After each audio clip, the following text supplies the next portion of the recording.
Page wise हम study कर रहे हैं। बुक है हमारे पास रॉसन विल्सन की, और आज की इस वीडियो में हम 2 पेज स्टडी करेंगे। पेज नंबर 332 और पेज नंबर 333 की स्टडी करेंगे हम। टॉपिक हमारे पास चल रहा है यूरिनरी सिस्टम का, चैप्टर नंबर 13। इसमें हमने प्रीवियस वीडियो में देखा था किडनी की जो ग्रॉस एनाटमी थी उसको देखा था, स्ट्रक्चर देखा था, और अब इस वीडियो में हम देखेंगे microscopic structure of the kidney. तो किडनी में बेसिकली जो फंक्शनल यूनिट होता है, किडनी का जितना भी वर्क परफॉर्म करता है वो एक फंक्शनल यूनिट क्या करता है, नेफ्रॉन करता है। नेफ्रॉन क्या है, किडनी में जो इंटरनली पैरामिड्स पाए जाते हैं जो स्ट्रिप्टिंग पोजीशन में होते हैं, स्ट्रिप्स की पोजीशन में होते हैं, नेफ्रॉन इसके अंदर पाए जाते हैं। और बेसिकली हर किडनी के अंदर 1 to 2 मिलियन नेफ्रॉन्स पाए जाते हैं जो किडनी के जितना भी वर्क है, यूरिन की फॉर्मेशन है, वो इस तमाम प्रोसेस को नेफ्रॉन अंजाम देता है। अब अगर हम वर्ड टू वर्ड स्टडी करें सो दैट हमारे जहन में ईच टर्म जो है वो बहुत अच्छे से क्लियर हो जाए, तो microscopic structure of the kidney is composed of 1 to 2 million functional unit nephrons and a smaller number of collecting ducts. जो नेफ्रॉन्स होते हैं वो ज़्यादा होते हैं और जो कलेक्टिंग डक्ट्स होती हैं वो अमाउंट में कम होती हैं। क्यों? क्योंकि 4 या 5 नेफ्रॉन्स मिलकर एक कलेक्टिंग डक्ट में जाके मर्ज हो जाते हैं। सो दैट अगर 1 to 2 मिलियन फंक्शनल यूनिट जो नेफ्रॉन्स की है उससे कम अमाउंट में 4 या 5 नेफ्रॉन एक जगह पे जाके कलेक्टिंग डक्ट में जमा हो गए तो कलेक्टिंग डक्ट अमाउंट में कम होती हैं। The collecting ducts transport urine through the pyramids to the calyces and renal pelvis. Renal pyramids है, यहाँ पे यूरिन बना, और रीनल जो कलेक्टिंग डक्ट्स है इसके थ्रू होता हुआ minor calyces, then major calyces, then renal pelvis, and renal pelvis से ये यूरिटर की तरफ गया, यूरिटर से ब्लैडर की तरफ गया, और ब्लैडर से यूरिथ्रा के थ्रू बॉडी से पास आउट हो गया। तो इस प्रोसेस को यहाँ पे एक्सप्लेन किया जा रहा है। The collecting ducts are supported by a small amount of connective tissues containing blood vessels, nerves and lymph vessels. यहाँ पर जो collecting ducts हैं उसके बारे में एक्सप्लेन किया जा रहा है। अब हम देखते हैं जो नेफ्रॉन है, जो फंक्शनल यूनिट है किडनी की, उसकी डिटेल स्टडी आज के इस वीडियो में होने वाली है। इसका क्या फंक्शन है, इसका क्या स्ट्रक्चर है, उसको देखते हैं। So this is the basic structure of nephron, और यहाँ पर माइक्रोस्कोपिक जो पिक्चर है वो दिखाई गई है। यहाँ पे ओरिजिनल माइक्रोस्कोपिक पिक्चर है। इस पेज में 332 और 333 पेज की मैं बात कर रही हूँ। Nephron consist of tubule close eight one and, the other and is opening into a collecting tubule. जो नेफ्रॉन है इसके 2 एंड्स होते हैं। बिल्कुल शुरू से स्टार्ट करते हैं, ईच एंड एवरी टर्म को समझते हुए। नेफ्रॉन के 2 एंड्स होते हैं। एक एंड क्लोज्ड एंड कहलाता है जो बंद होता है, और दूसरा एंड जो होता है उसे ओपन एंड कहते हैं। और ये जहाँ जाकर कलेक्टिंग डक्ट्स जो हैं ये जाकर रीनल पेल्विस से मिलती हैं, और फिर वहाँ से ये ओपन एंड होता है। इसकी बात कर रहे हैं तो नेफ्रॉन के कितने पार्ट्स होते हैं, यहाँ पर 2 पार्ट्स पे कंसिस्ट होता है, रीनल कॉर्पसल और रीनल टिब्यूल। नेफ्रॉन के 2 पार्ट्स होते हैं। रीनल कॉर्पसल के अंदर ये जो आपको दिख रही है अपीयरेंस, ग्लोमेरुलस होता है और बाउमेंस कैप्सूल होता है। जबकि रीनल टिब्यूल के अंदर जो प्रॉक्सिमल टिब्यूल होती हैं, कन्वोल्यूटेड टिब्यूल प्रॉक्सिमल और distal convoluted tubule of loop of Henle, 3 parts पे कंसिस्ट होता है रीनल टिब्यूल।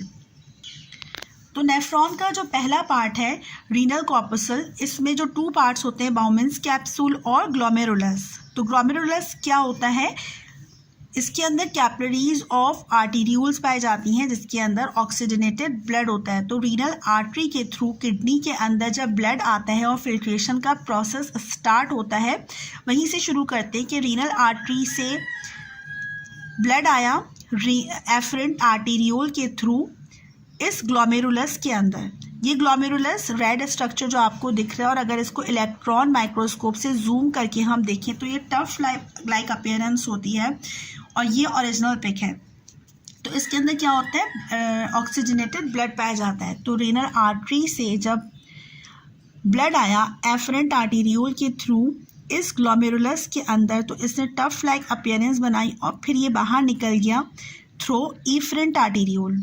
दो तरह की आर्टेरियोल्स होती हैं, एफरेंट आर्टेरियोल और efferent arteriole.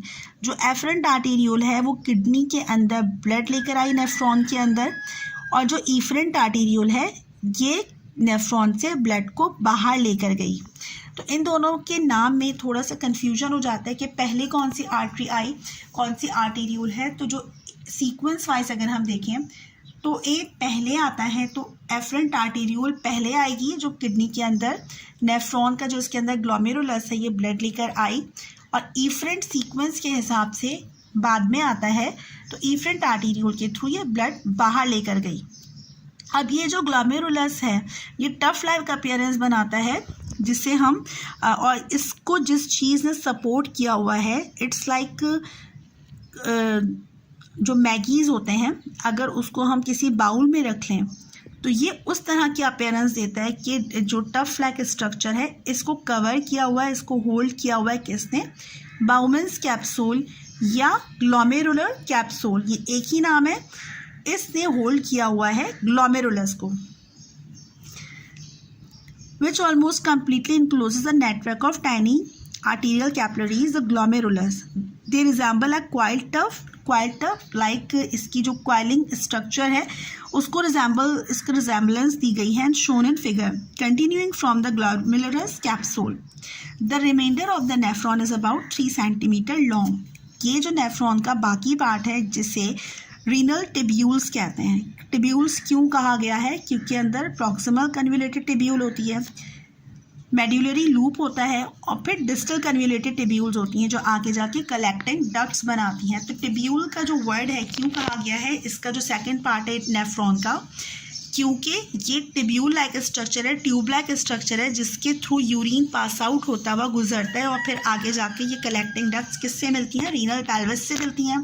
Renal pelvis ureter की तरफ जाते हैं और फिर यूरिटर से होता हुआ जो यूरिन है ब्लैडर में जाते हैं, वहाँ पे एक्यूमुलेट हो जाते हैं और थ्रू यूरिथ्रा पास आउट हो जाता है बॉडी से।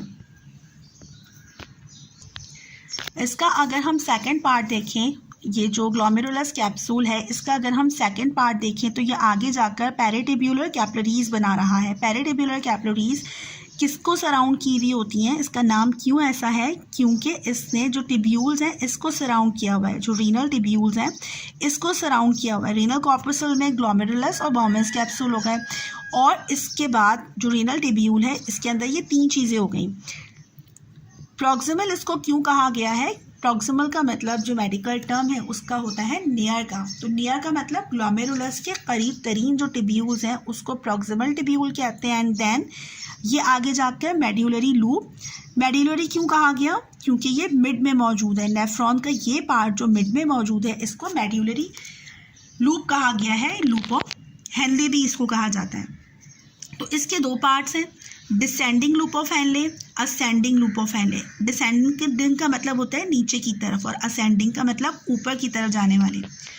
और फिर थर्ड पार्ट जो रीनल टिब्यूल का है which is called distal convoluted tubule.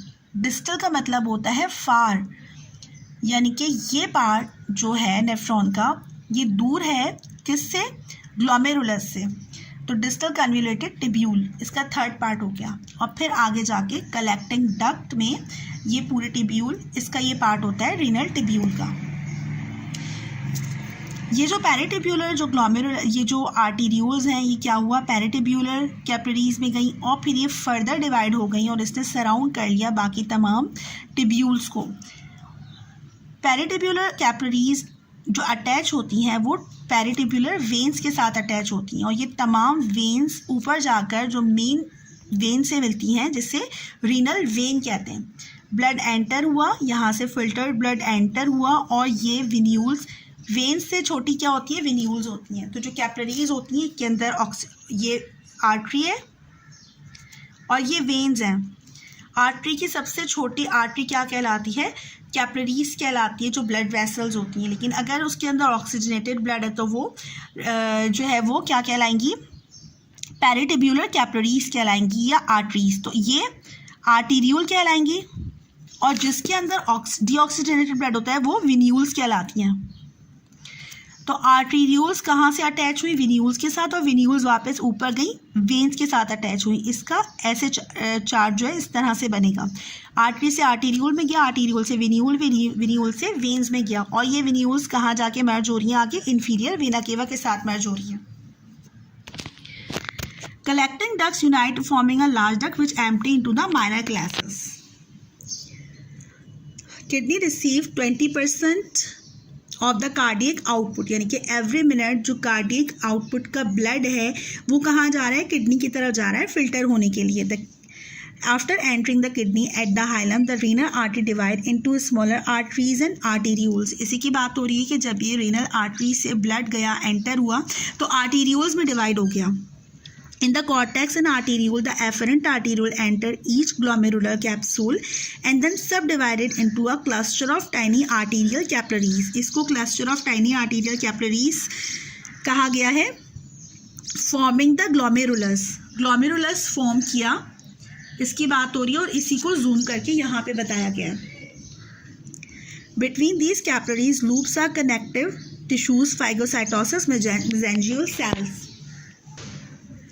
which are the part of monocyte macrophages system. The blood vessels leading away from the glomerulus is the efferent arteriole. Blood किसके through गया, efferent arterioles के through बाहर की तरफ निकल गया nephron से।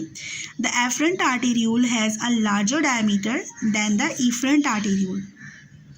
Diameter क्यों लार्ज हुआ, क्योंकि जब इसके अंदर ब्लड आ रहा है तो प्रेशर के साथ आ रहा है, और आर्टरीज का डायमीटर हमेशा क्या होता है, ज़्यादा होता है। तो जो एफरेंट आर्टेरियोल है ये डायरेक्ट आर्टरी से कनेक्ट है, और आर्टरी का डायमीटर कम होते होते, नैरो होते होते कैपिलरीज में जब ये डिवाइड हुआ, और ये एफरेंट आर्टरी, इसका जो डायमीटर है कम से कम हो जाएगा, सो दैट ये कैपिलरीज बना रहे हैं, which increase pressure inside the glomerulus and drive filtration across the glomerular capillary walls. The efferent arterioles divided into a second peritibular. Peritibular का मतलब होता है around the tibules. इसी की बात हो रही है कि इसका नाम peritibular क्यों है, क्योंकि ये tibules के अराउंड में है। This maintain the supply of oxygen, nutrients to the local tissues and remove waste products. Venous blood drained from this capillary bed eventually leave the kidney in the renal vein.